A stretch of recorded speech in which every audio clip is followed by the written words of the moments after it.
Hare Krishna. Hare Krishna. So just picking up some reading on the Bhagavatam. Where are we at? Canto 3, Chapter 22, Text 16, The Marriage of Kadma Muni and Devahuti. Great. Om Namo Bhagavate Vasudevaya. Om Namo Bhagavate Vasudevaya. Om Namo Bhagavate Vasudevaya. Verse 16. Let your daughter's desire for marriage, which is recognized in the Vedic scriptures, be fulfilled. This is Kadma Muni speaking. Who would not accept her hand? She is so beautiful that by her bodily luster alone she excels the beauty of her ornaments. Purport. Kadma Muni wanted to marry Devahuti in the recognized manner of marriage prescribed in the scriptures. As stated in the Vedic scriptures, the first-class process is to call the bridegroom to the home of the bride and hand her to him in charity with a dowry of necessary ornaments, gold, furniture, and other household paraphernalia. That's convenient. This form of marriage is prevalent among higher class Hindus even today and is declared in the Sastras to confer great religious merit on the bride's father.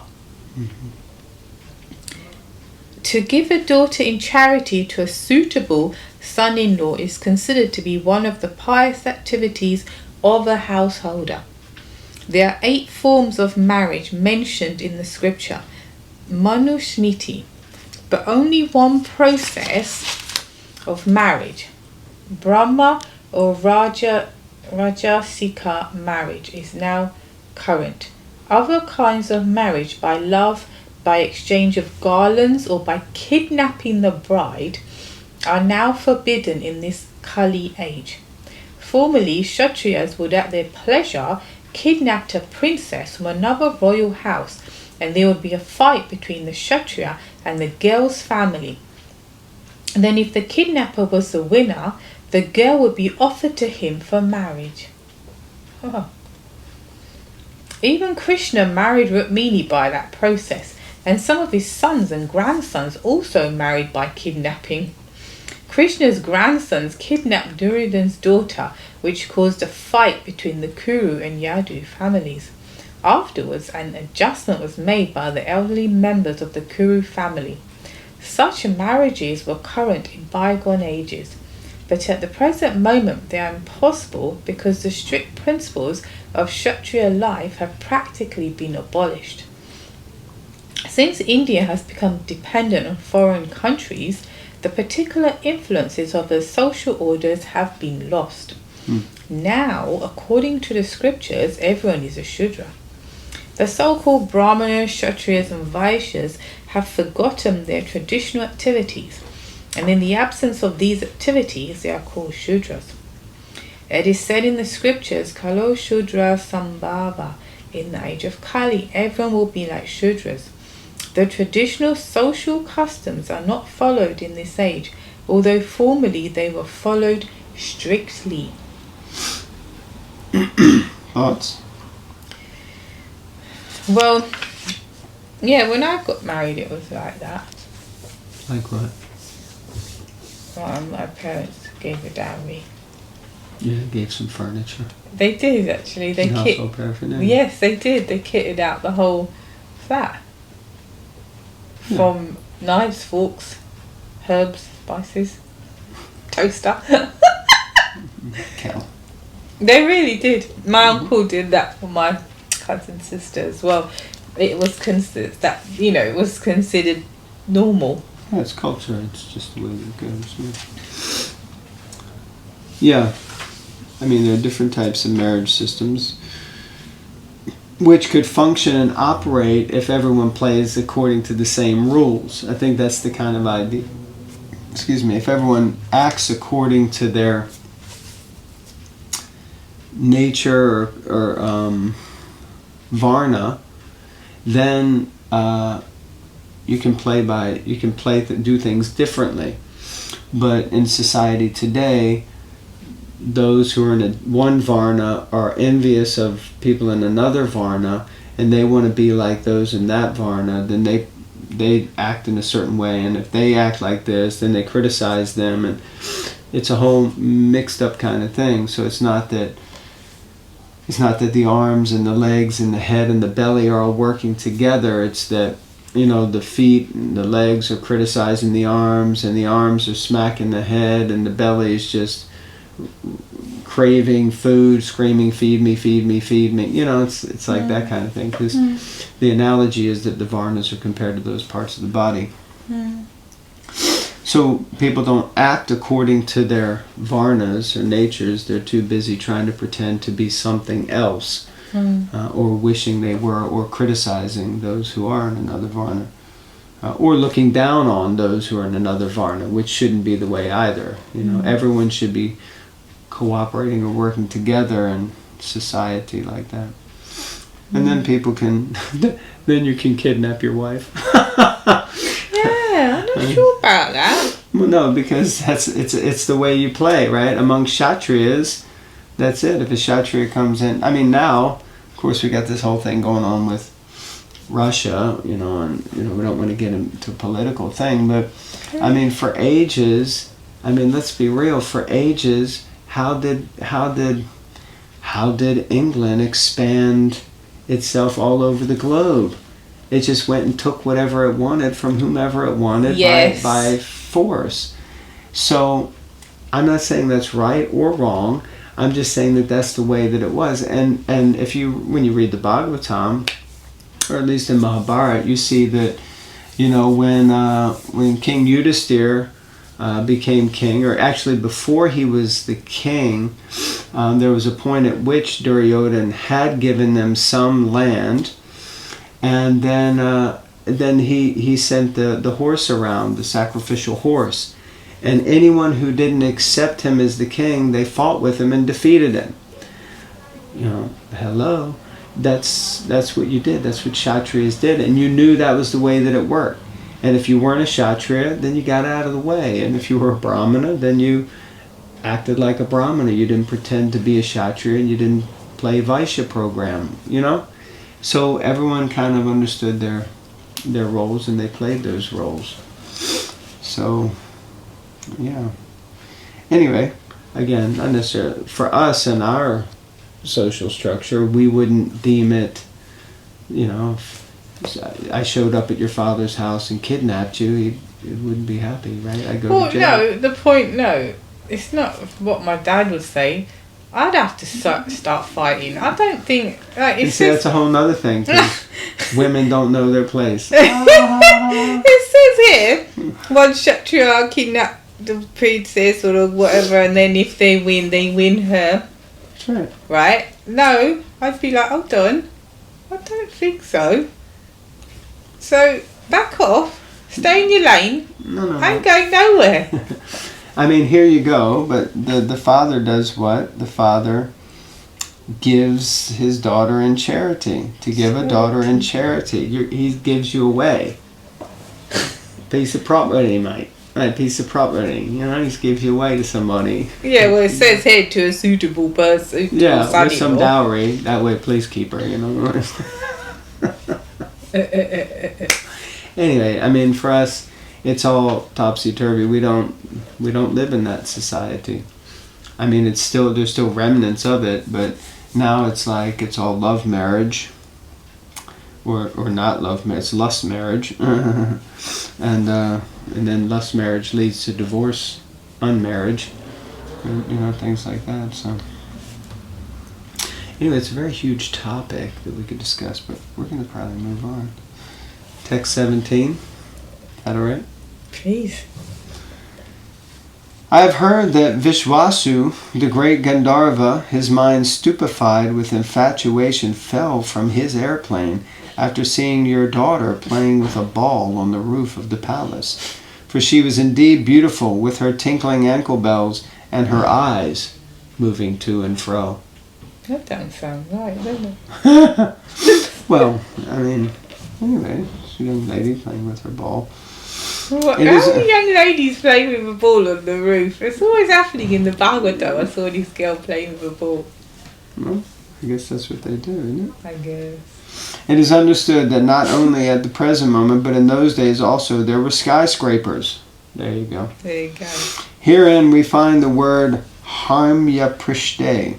Harmya means a very big palatial building. Swadvimanat means from his own airplane.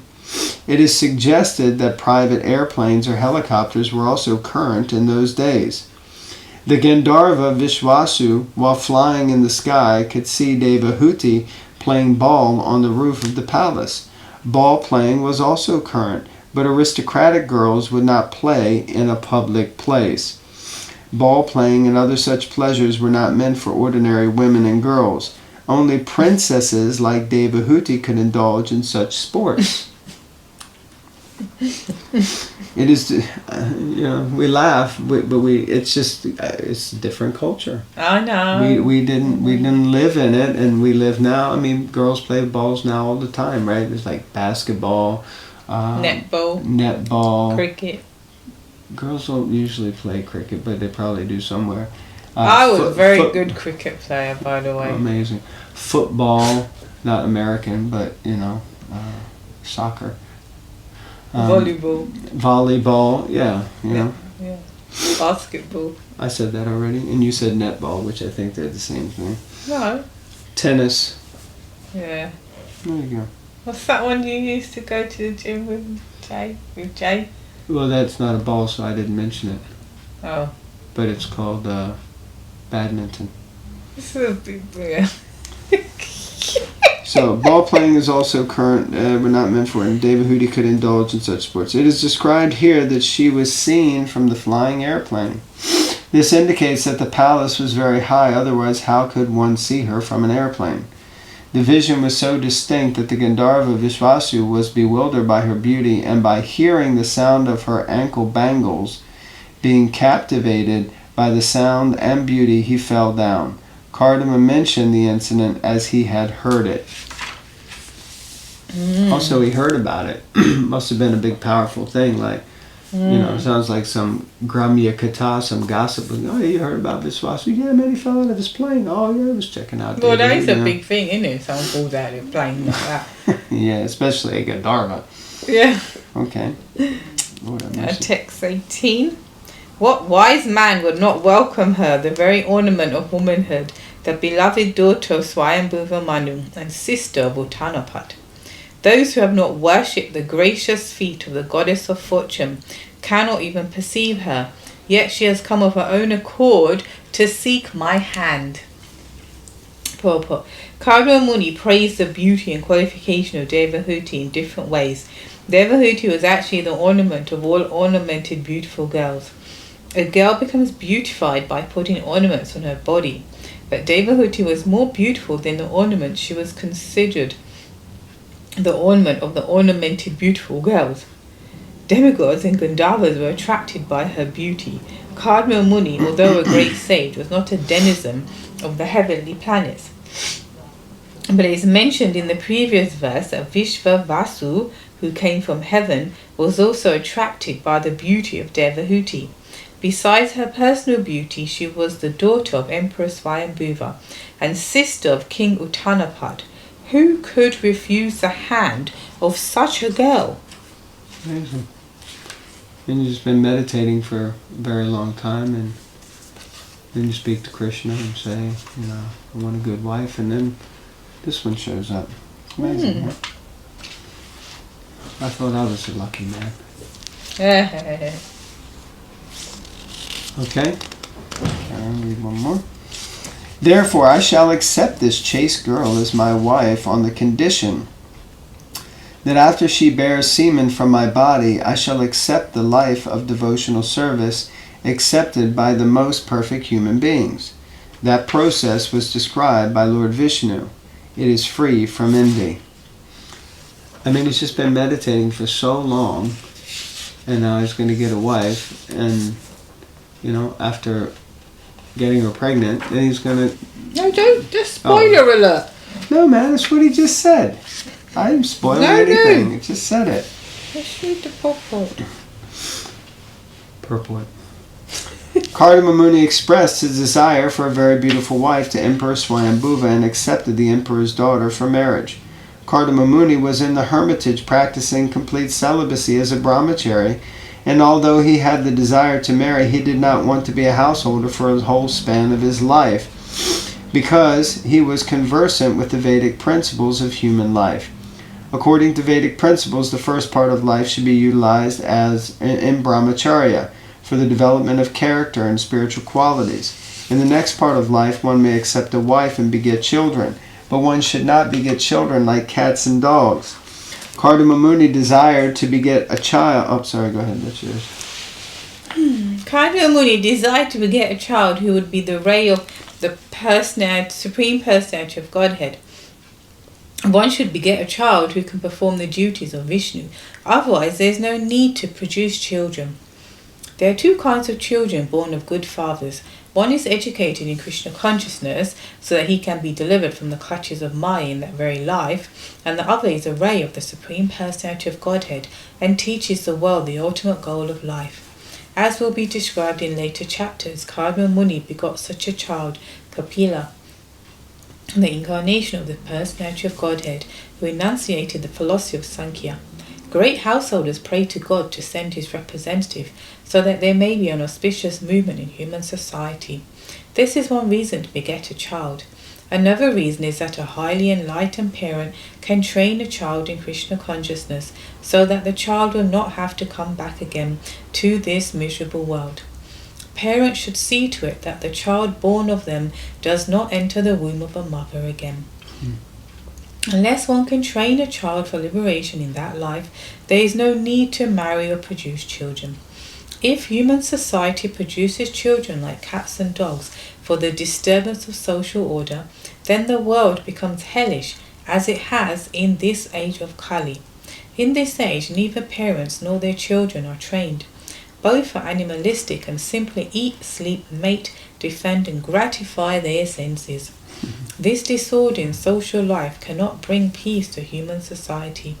Kardama Muni explains beforehand that he would not associate with the girl Devahuti for the whole duration of his life. He would simply associate with her until she had a child. In other words, sex life should be utilized only to produce a nice child, not for any other purpose. Human life is especially meant for complete devotion to the service of the Lord. That is the philosophy of Lord Chaitanya. After fulfilling his responsibility to produce a nice child, one should take sannyas and engage in the perfectional Paramahamsa stage. Paramahamsa refers to the most highly elevated perfectional stage of life. There are 4 stages within sannyas life, and Paramahamsa is the highest order. The Srimad Bhagavatam is called the Paramahamsa Samhita, the treatise for the highest class of human beings. The Paramahamsa is free from envy. In other stages, even in the householder stage of life, there is competition and envy. But since the activities of the human being in the Paramahamsa stage are completely engaged in Krishna consciousness or devotional service, there is no scope for envy. In the same order as Kardama Muni, about 100 years ago, Thakur Bhaktivedanta also wanted to beget a child who could preach the philosophy and teachings of Lord Chaitanya to the fullest extent. By his prayers to the Lord, he had, as his child, Bhaktisiddhanta Saraswati Goswami Maharaj, who at the present moment is preaching the philosophy of Lord Chaitanya throughout the entire world through his bona fide disciples. Now, today is Tuesday. Yesterday was Monday, and yesterday was Bhaktisiddhanta Saraswati Thakur's Parents' Day. And had we done the reading yesterday, this would have come up. But because we didn't do the reading yesterday, it didn't. So, okay, yes. Anyway, what was the point of that? Anyway? Well, the point is that I'm just saying, we stay on track like that, and then it works out and everything. Right. So anyway, it's very nice. Because in the morning I was thinking, because we did go out to do the reading. Yeah, but it was too windy. Storm Franklin was quite frankly... Franklin, Eunice, Deborah, Janice, whoever else was out. Today I went for a 5k run and I nearly fell over, like literally running, and went... like that on the side. I just want to say that. So we went out for a walk. We were going to do a reading, but it was too mad and crazy. And then we came back and we didn't do it. And now it's over. Oh my days! So, but here the point is, the you're right. Bhakti The point is, and there are many amazing points covered in this report.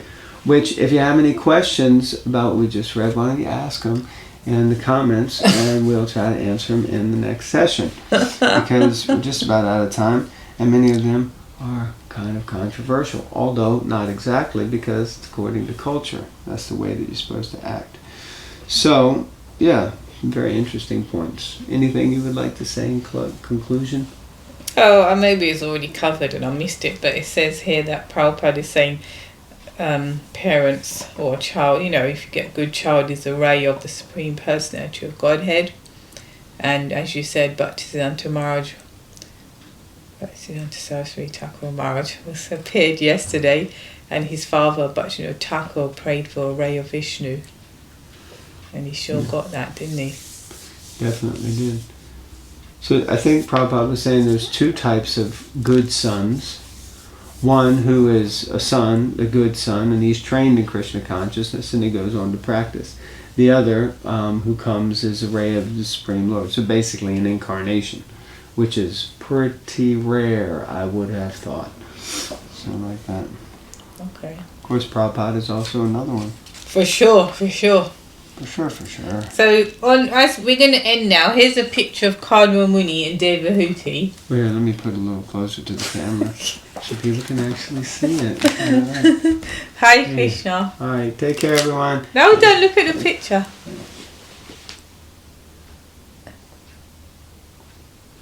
That's a little bit further in the past time. But anyway, yeah. But it gives you some idea. Alright, let's see now. Jesus. Hare Krishna. Thank you very much. Go to our Srimad Bhagavatam Ki Jai. Jai. Hari Bol. Hari Hari.